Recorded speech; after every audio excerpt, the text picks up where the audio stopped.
So జై శ్రీరామ్ వెనక చూసి కదా, వెనకది పక్కన పెడదాం కొద్దిసేపు.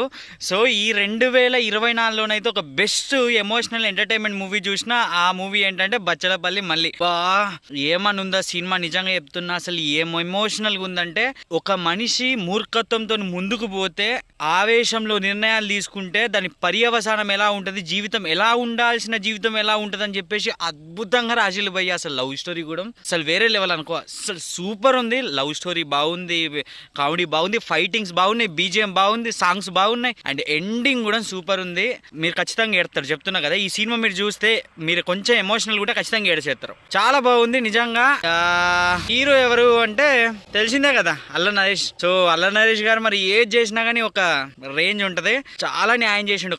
కథకు న్యాయం చేశారు, యాక్టింగ్ కి న్యాయం చేశారు, ప్రతి ఒక్కదానికి న్యాయం చేశారు. సో నాకైతే చాలా నచ్చింది. సినిమా చూసిన వాళ్ళు ఉంటే ఒకసారి సినిమా చూసి వచ్చి ఇక్కడ కామెంట్ చేయండి. సినిమా చూడని వాళ్ళు ఉంటే సినిమా చూసి ఇక్కడ వచ్చి కామెంట్ చేయండి.